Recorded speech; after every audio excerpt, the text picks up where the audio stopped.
ओम शांति। आज 14 जून 2022 की साकार मुरली। आज बाबा ने कहा, मीठे बच्चे, 21 जन्मों की पूरी प्रारब्ध लेने के लिए बाप पर पूरा पूरा बलि चढ़ो। अधूरा नहीं बलि चढ़ना, अर्थात बाप का बन जाना।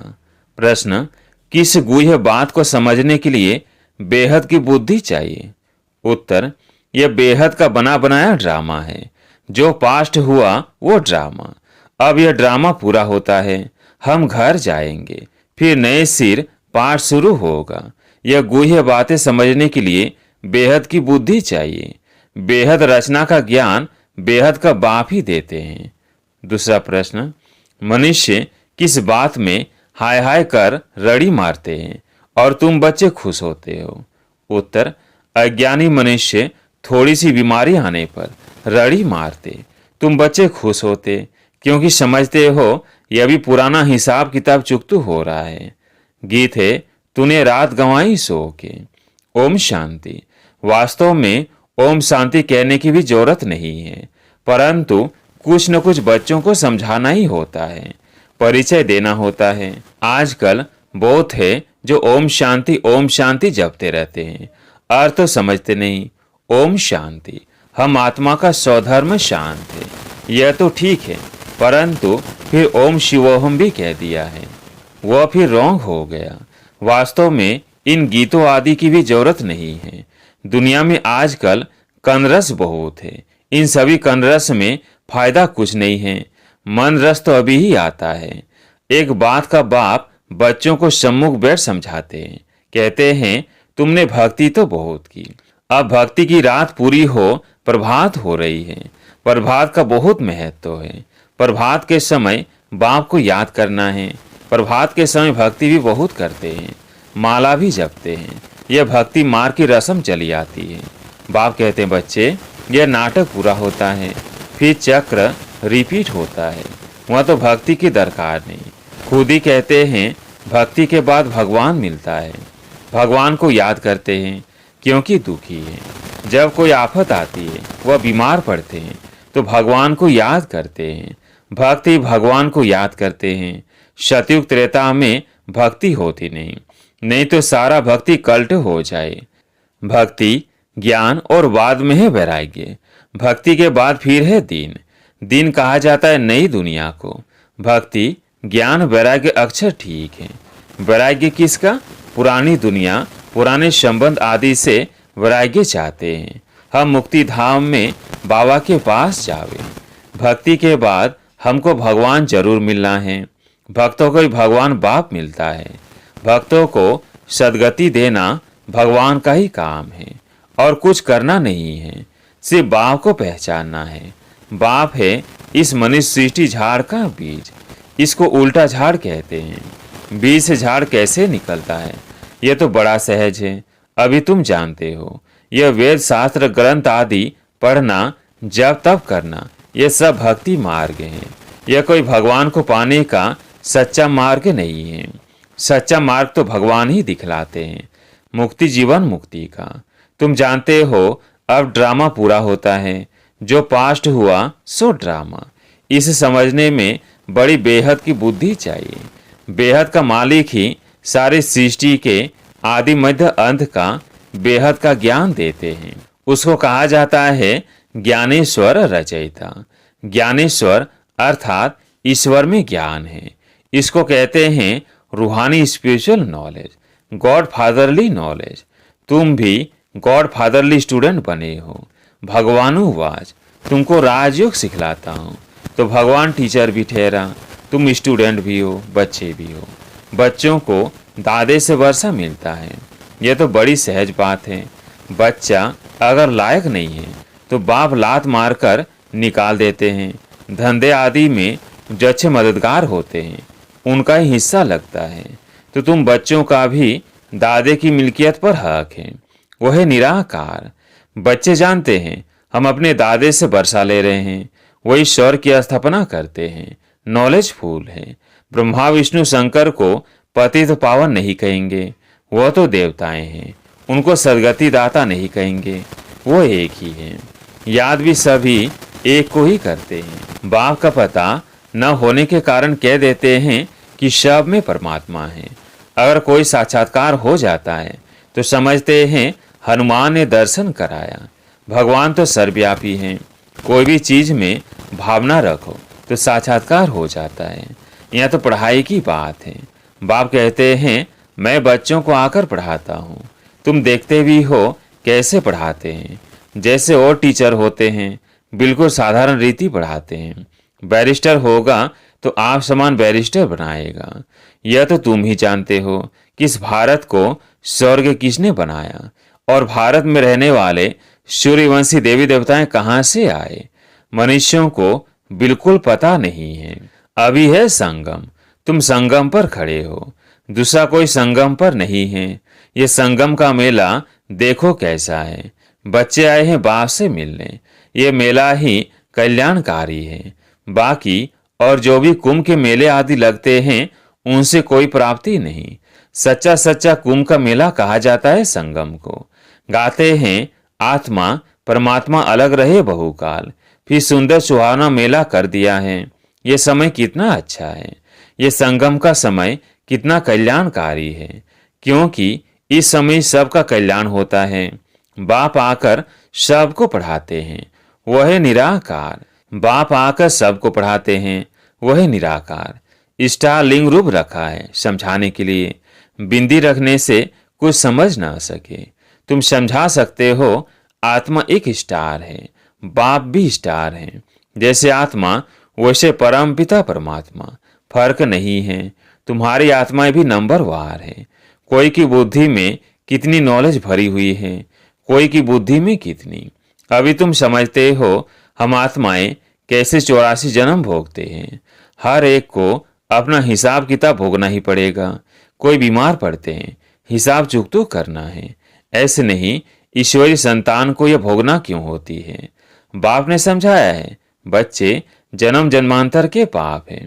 भल कुमारी है, कुमारी से क्या पाप हुआ होगा, परंतु यह तो अनेक जन्मों का हिसाब किताब चुकतो होना है ना। बाबा ने समझाया है इस जन्म में भी किए हुए पाप अगर सुनाएंगे नहीं तो अंदर वृद्धि को पाते रहेंगे। बतला देने से फिर वो वृद्धि नहीं होगी। सबसे नंबर 1 भारत पावन था। अब भारत सबसे पतित है तो उन्हों को मेहनत भी जास्ती करनी पड़ती है। जो सर्विस बहुत करते हैं समझ सकते हैं हम ऊंच नंबर में जाऊंगा। कुछ हिसाब किताब रहा हुआ होगा तो भोगना पड़ेगा। वो भोगना भी खुशी से भोगी जाती है। अज्ञानी मनुष्यों को तो कुछ होता है तो एकदम हाय हाय कर रड़ी मारने लग पड़ते हैं। यहाँ तो खुशी से भोगना है। हम ही पावन थे, फिर हम ही शव से पतित बनते हैं। ये चोला पाठ बजाने के लिए हमको ऐसा मिला है। अभी बुद्धि में आया है हम सबसे जास्ती पतित बने हैं। बड़ी मेहनत करनी पड़ती है। आचर नहीं खाना चाहिए कि फलाने को ये बीमारी क्यों। अरे देखो कृष्ण का भी नाम गाया हुआ है सांवरा। गोरा चित्र बनाने वाले तो समझते नहीं। वो तो राधे को गोरा कृष्ण को सांवरा दिखाते हैं। समझते हैं राधे कुमारी हैं तो उनका मान रखते हैं। समझते हैं वो कैसे काली होगी। इन बातों को तुम समझते हो। जो देवता कुल के थे वो अब अपने को हिंदू धर्म के समझ रहे हैं। तुम श्रीमत पर अपने कुल का उद्धार करते हो। सारे कुल को पावन बनाना है, सेल्वेज कर ऊपर ले आना है। तुम सेल्वेशन आर्मी हो ना। बाप ही दुर्गति से निकाल सदगति करते हैं। वही क्रिएटर डायरेक्टर मुख्य एक्टर गाया हुआ है। एक्टर कैसे हैं? पतित पावन बाप आकर पति दुनिया में सभी को पावन बनाते हैं। तुम मुख्य हुआ ना। ब्रह्मा विष्णु शंकर को कोई करण करावनहार नहीं कहेंगे। अभी तुम अनुभव से कह सकते हो। बाबा जिसको करण करावनहार कहते हैं वह इस समय पाठ बजाते हैं। वह पाठ बजाएंगे भी संगम पर। उनको कोई जानते नहीं। मनुष्य 16 कला से फिर नीचे गिरते हैं। आहिस्ते आहिस्ते कला कम होती जाती है। हर जन्म में कुछ न कुछ कला कम होती है। सतयुग में 8 जन्म लेने पड़ते हैं। एक एक जन्म ड्रामानुसार कुछ न कुछ कला कम होती है। अब ये चढ़ने की बारी। जब पूरे चढ़ जाएंगे फिर धीरे धीरे उतरेंगे। बच्चे जानते हैं अब यह राजधानी स्थापन हो रही है। राजधानी में तो हर प्रकार के चाहिए। जो अच्छी रीति सीमत पर चलते हैं वो ऊंच पद पाते हैं। सो भी जब पूछे ना, बाबा को अपना पूरा पोतामेल भी भेजे, तब बाबा राय दे सकते हैं। ऐसे नहीं, बाबा तो सब कुछ जानते हैं।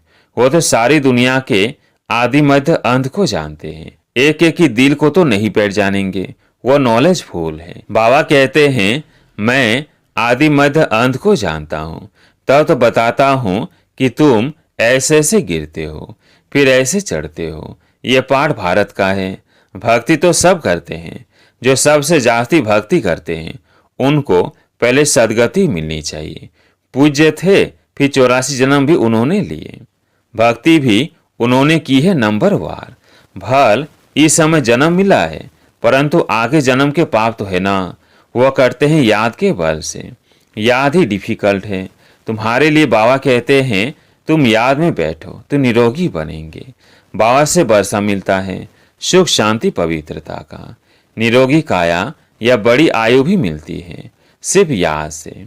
नॉलेज से तुम त्रिकालदर्शी बनते हो। त्रिकालदर्शी का अर्थ भी कोई नहीं जानते। रिद्धि सिद्धि वाले भी बहुत होते हैं। यहाँ बैठे भी लंदन की पार्लियामेंट आदि देखते रहेंगे, परंतु इस रिद्धि सिद्धि से फायदा कुछ भी नहीं। दीदार भी होते हैं दिव्य दृष्टि से, इन नैनों से नहीं। इस समय सब सांवरे हैं।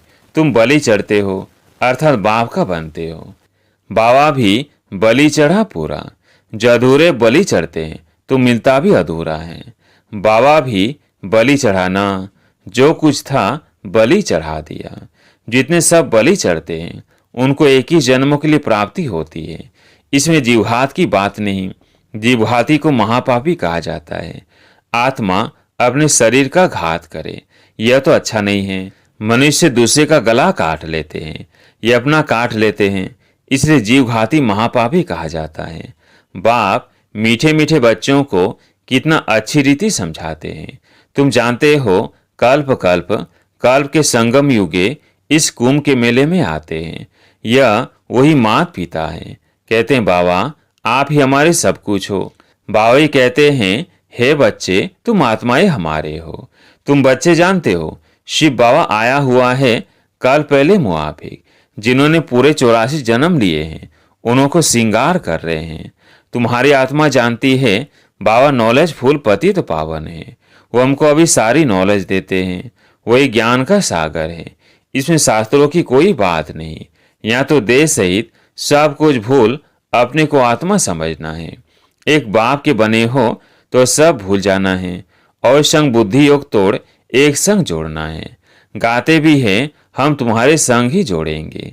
बाबा हम पूरे बलिहार जाएंगे। बाबी कहते हैं हम तुम्हारे पर बलिहार जाते हैं। मीठे बच्चे सारे विश्व की राजाई का तुमको मालिक बनाता हूँ। मैं तो निष्कामी हूँ। मनुष्य भल कहते हैं निष्काम सेवा करते हैं, परंतु फल तो मिलता है ना। बाप निष्काम सेवा करते हैं, यह भी तुम जानते हो। आत्मा जो कहती है हम निष्काम सेवा करते हैं, यह कहाँ से सीखे हैं तुम जानते हो। निष्काम सेवा बाबा ही करते हैं। आते ही कल्प के संगम युग पर हैं। अभी भी तुम्हारे सम्मुख बैठे हैं। बाप खुद कहते हैं मैं तो हूँ निराकार। मैं तुमको यह वर्षा कैसे दूं? सृष्टि के आदि मध्य अंत का ज्ञान कैसे सुनाऊं? इसमें प्रेरणा की बात ही नहीं। शिव जयंती मनाते हैं तो जरूर आता हूं ना। मैं आता हूं भारत में। भारत की महिमा सुनाते हैं। भारत तो बिल्कुल महान पवित्र था, अब फिर से बन रहा है। बाप का कितना बच्चों पर लाभ है। अच्छा, मीठे मीठे सिकिलधे बच्चों प्रति माता पिता बाप दादा का याद प्यार और गुड मॉर्निंग। रूहानी बाप की रूहानी बच्चों को नमस्ते। हम रूहानी बच्चों की रूहानी बाप दादा को याद प्यार गुड मॉर्निंग नमस्ते नमस्ते। धारणा के लिए मुख्य सार। पहला पॉइंट, श्रीमत पर अपने कुल का उद्धार करना है। सारे कुल को पावन बनाना है। बाप को अपना सच्चा पोता मिल देना है। दूसरा पॉइंट, याद के बल से अपनी काया को निरोगी बनाना है। बाप पर पूरा पूरा बलिहार जाना है। बुद्धि योग और संग तोड़ एक संग जोड़ना है। आज प्यारे मीठे बाबा का वरदान, एक बाप दूसरा न कोई। इस स्मृति से निमित्त बनकर सेवा करने वाले सर्व लगाव मुक्त भवो। एक बाप दूसरा न कोई। इस स्मृति से निमित्त बनकर सेवा करने वाले सर्व लगाव मुक्त भवो। जो बच्चे सदा एक बाप दूसरा न कोई इस स्मृति में रहते हैं, उनका मन बुद्धि सज एकाग्र हो जाता है। वह सेवा भी निमित्त बनकर करते हैं, इसलिए उसमें उनका लगाव नहीं रहता। लगाव की निशानी है, जहाँ लगाव होगा वहाँ बुद्धि जाएगी, मन भागेगा। इसलिए सब जिम्मेवारियां बाप को अर्पण कर ट्रस्टी व निमित्त बनकर संभालो तो लगाव मुक्त बन जाएंगे। आज का स्लोगन, विघ्न ही आत्मा को बलवान बनाते हैं, इसलिए विघ्नों से डरो मत। विघ्न ही आत्मा को बलवान बनाते हैं, इसलिए विघ्नों से डरो मत। अच्छा, ओम शांति।